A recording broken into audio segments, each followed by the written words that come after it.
Голын ирэг дээр тоглох хүүхдүүд. Намайг дунд сургуулийн 2 дугаар ангид байхад манайх голын иргэн хажууд байх нэг өрөө байранд амьдардаг байлаа. Шөнөдөө бид хамтдаа нэг өрөөнд унтдаг байв. Нэг шөнө аав минь эзгүй, ээж бит хоёр л гэртээ байв. Би унтаж чадахгүй хөрвөөсөөр нэг харахны шөнийн 2:30 болж байлаа. Гинэт гарсан төчнөх дуу миний унтах хүслийг сарниулж орхисон юм.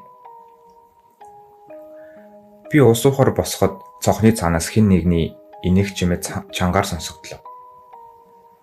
Миний сонирхолд төрж тэр даруй цонхоор харвал эрэгтэй эмэгтэй хоёр хүүхэд голын ирэг дээр тоглож байв. Тэд яг л хормонд явж байгаа мэт хувцалсан байлаа. Намайг харж байгааг мэдсэн юм шиг охин нь над руу далалсан юм. Тэр яг л надад жацуу харагдсан. Харин хүүн надаас арай дүү гэмээр харагдлаа. Би түүн рүү эргүүлэн гараад аллаа. Дараа нь тэд намайг дуудах мэт гараараа дохиход ягаад ч юм би тэдэнд лөө явмаар санагдаж эхлэв. Би ээжигээ сэрээгээд юу болсныг хэлвэл ээж маань ихэд уурлан намайг хий юм харсан хэлээд унтахыг шаардлаа. Би эргэн цонхоор харвал голын ирэг дээр хинч байсангүй. Тэр явдлаас хойш би хэд хэдэн удаа шөнө унтаж чадахгүй байсан ч тэднийг дахиж хараагүй. Хэрвээ би тэр үед тэдэн лөө явсан бол юу болох байсныг бурхан л мэдэх баг.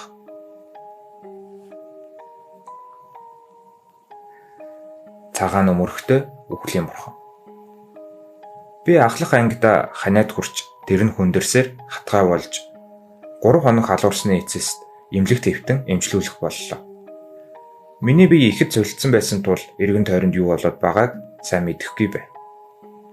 Эмчнэр миний биеийг өдөр тодорхой цагийн хуваараар үзэж байсан ч зарим үед үл мэдэгдэх цагаан халааттай 30 орчим насны эмэгтэй өрөөнд дотор холхих аль эсвэл миний нүур рүү хараад зогсож явдаг байв. Ашгүй нэг юм миний бие тэнхэрч өөрөө босч явах чадaltaй болоход өнөөх харсан үл мэдэгдэх эмэгтэй талаар бусад совилогч нараас асуувал тэд совилогч нар хуваараас гадуур тэгж явах зав байхгүй.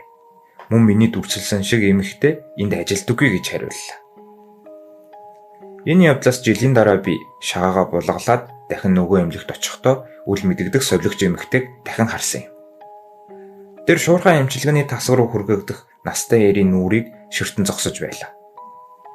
Тэгсэн өнөөх эмэгтэй намайг хараад байгааг мэдсэн юм шиг над руу харан удаанаар төхөж эхэллээ.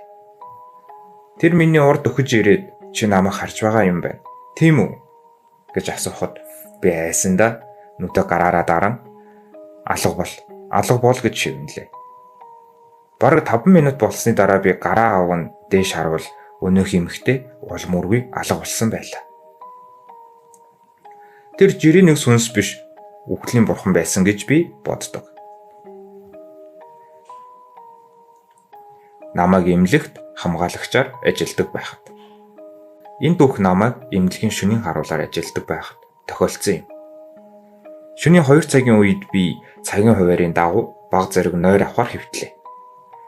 Харин манай хамтрагч ээлжиж шалгалтай хийхээр гарсан юм. Хамгаалагч нарт заасан тусгай өрөө байдаггүй тул бид эмнэлгээс тусдаа байх моргийн дээд давхарт байрладаг байлаа. Эхэндээ эвгүй байсан ч нэг мэдэхнээ дассан байсан. Би зүгээр хөнгөн унтаад авах санаатай байсан ч нам ундаж орхисон бөгөөд их сонин зүй зүрлсэн юм. Зүүдэндээ би чатаар алхаад л байх юм. Алхаад л. Тэгсэн нэг л харсан хаалга харагдаж эхэллээ. Тэр хаалга бол миний унтаж байгаа өрөөнийх байлаа. Тэгээд л би сэрчихлээ.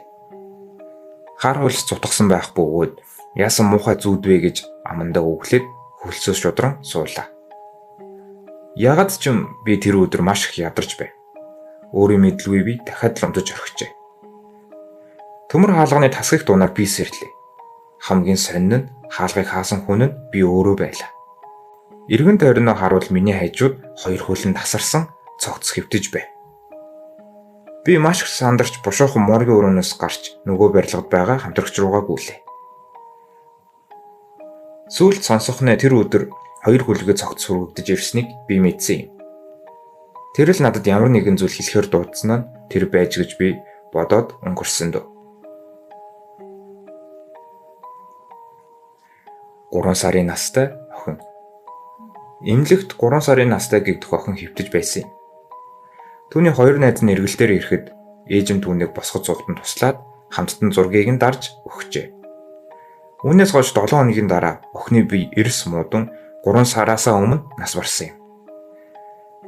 Охины ажил явдлын дараа түүний ээж өнөөх эмнэлэгт харуулсан зураг угаалгахаар зурагч нь хандсан ч тэр зургийг олохгүй байна гэх шалтгаан хэлсээр зургийг нь огт өгөхгүй байв.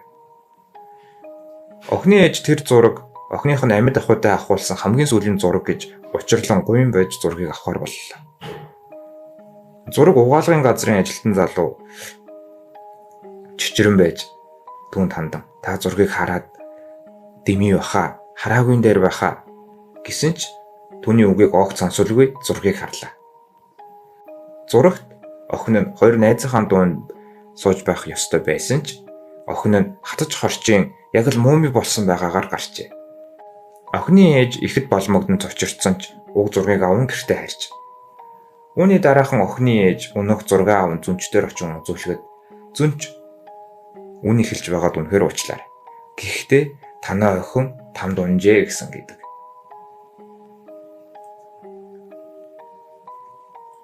Хаягдсан эмнэлэгт болсон учир битүүлэг явдал. Би хаягдсан газараар явах дуртай байсан бөгөөд ээлжийн амралтаа аван аль нэг газарт хонхоор болсон юм. Би аялын хэрэглэл болон баг зэрэг арх аваад холгүй байх хаягдсан эмнэлэгт хонхоор боллоо. Би өдрийн 3 цагийн үед эмнэлэгт ирээд нартай байгааг ашиглан эмнэлэг доторхыг шалгахаар шийдлээ. Нилээн тойрсны эцэст эмнэлгийн хаа нэгтгээс хүүхдийн дуу сонсогдлоо. Би нэг хэн бодсонгүй. Энэ хавийн хүүхдүүд дэг гүдэж байгаа юм байна гэж бодоод дуудуулах зүгээс зай аван нэг өрөөс онгоод байрлахаар болов. Хэсэг юмаа бэлдэх хооронд нар хідэнэ жаргаж хүүхдүүд явсан бололтой намжин боллоо. Би архиа гаргаж уугаад дэнлүүгээ аван ахин хэсэг тойрох зур өлсөж ихэлсэн тул буцан өөрийнхөө өрөөндөө ирж дэлгүүрээс авсан бэлэн хоолоо идээд үлдсэн архиа уугаад унтлаа. Шин дундын үед би даарсандаа сэрлээ. Уусан арх юу ч үгүй гарсан байх ба давсаг минь хагарах шахсан байв. Би эмнэлгээс гарч бие засчаад буцах замдаа ахин хүүхдийн инех чимээ болон ямар нэгэн юм хагарах мэт чимээ эмнэлэг даяар дуултлаа. Миний хам хүүтэн хөлс цутгаж эхлэхдээ зэрэгцэн би өөрийн юм авахар өрөөрөөгүй гүйлээ. Өнөөх чимээ болон юм хагарах дуу өрөөрөө минь улам ойрцсон. Ойртох бүрт би айд сандарч эхэллээ. Инех чимээ миний хажуугийн өрөөнд сонсогдох үедээ зэрэгцэн инех биш орилох чимээ болж хувирлаа. Хэрвээ хүн ингэж орилвол хоолой нь задрахаар чанга орилсон юм. Би үнэхээр их айсан учир зарим үзүүлсэн орхин гартаа дэнлүүгээ байран эргэж харалгүй хар хурдаараа эмнэлгээс зүхтаан гарлаа. Хэсэг зай аван эргэж харвал хэн нэгэн миний зүйлсийг цонхоор гаргаж шидэж байх нь харанхуйд бүдэг бадаг харагдсан юм. Гэхдээ хэн байгааг нь харж чадаагүй ч тэнд ямар нэгэн зүйл байсан гэдгийг би мэдэж байна. Уг явдлаас хойш би ахин хаягдсан барилга руу орохоо болсон доо. Хүний нүүр шиг модны хээ. Энэ явдал намайг 12 дугаар ангид орох жил болсон юм. Сургуулийн ширээ сандал модон байсан бөгөөд би яаж ч харсан миний ширээнийхээ яг л хүний нүүр шиг харагдаж байлаа. Энэ нь надад тун эвгүй санагдаж байсан тул би ширээгээ солихоор бусдаасаа асуусан ч хажуу талын суудлын чимүүра санал зөвшөөрсөн юм. Гэвч тэр энэ ширээнд сууснаас хойш сонин ажиллах боллоо. Хичээлийн дараа байнга сургууль дээр үлдэх эсвэл хэн нэгэнтэй яриадч байгаа мэт болох боллоо. Бидний ээж нар танилуд байсан бөгөөд би ээжээсээ чимээрсэн найз залуутай болсон ба өдөр бүр өөртөө болон найз залуудаа өдрийн хоол хийж явах болсныг сонслоо. Гэхдээ хамгийн сонин нь бид нэг сургуульд байсан ч би түүний хэн нэгэнтэй хамт байгааг огт хараагүй байлаа.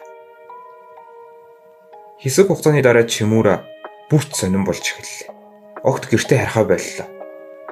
Хүмүүс сургуулаа хайдаг байтал чимүүра гэрээ хайж орхисон юм. Түүний эцэг их болон багш нар хүчээр түүний гэрт нь аваачих болсон ч юу ч дээрцсэнгүй. Түүнийг сэтгцэн эмнэлэгт хэвтүүлсэн. Улир солигдож ураны улирал болох үеэр ангид ямар нэг илжирч өмхөрсөн зүйл үнэртэх бол. Энэ үнэр Чимурагийн ширээнээс үнэртэж байлаа. Түүний ширээн дээр бас өмхөрч муудсан хоол гарч ирсэн ба ширээн дээр байсан хүний нүршихээ харин алга болсон байлаа. Магадгүй тэр нүрнийхээ Чимуратай цуг явсан байх.